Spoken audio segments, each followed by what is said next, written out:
Hello guys, you're welcome to my channel. So today I'm going to be showing you how I made this Bubu kaftan with this long fringe.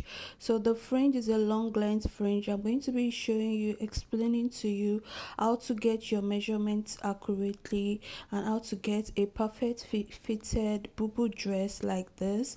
So if you're interested in this tutorial, please stay tuned to the channel. Thank you. So we're going to be starting a pattern drafting now.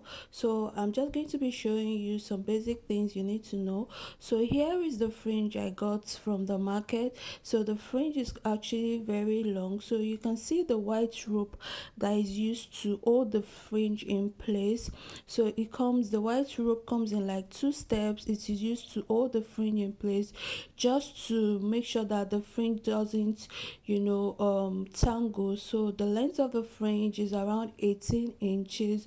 So we're going to be needing that later on to calculate desired length for the dress. So that is very important. You need to get the length of the fringe, which I already did for that, which is 18 inches. So once you do that, you want to fold your fabric into four. So I'm just showing you there. You can see my fabric is folded into four. So I'm just going to be starting with my calculations. So the first thing I noted was the length of the dress for the client, which was around 60 inches. So I added 2 inches to that measurement for the sewing allowance.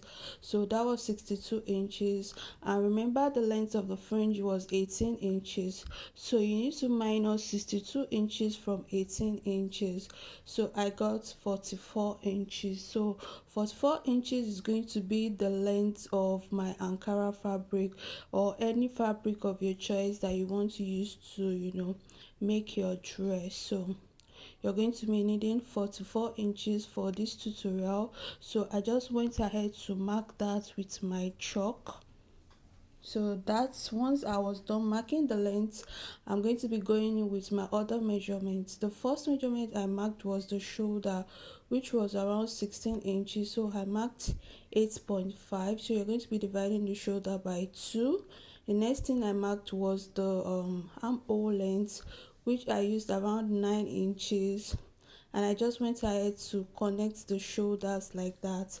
So once I was done, I marked 2.5 inches upward, and on that point I came in around 0.75 inches, or you can do half inches, and you just shape your armhole like that.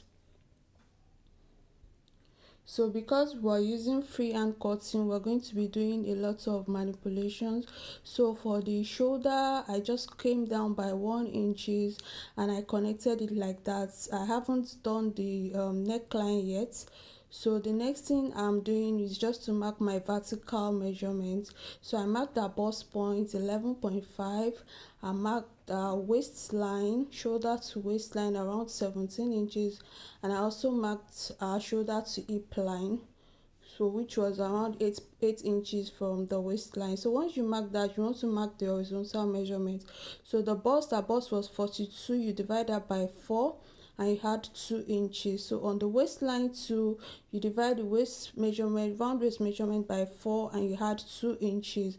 You do the same thing for the hip line as well. So just add 2 inches to all the horizontal measurements. That is enough to make the the bubble free. You don't need too much to avoid it being too big on your client. So once you've done that, you want to extend the hip line to the length of the dress.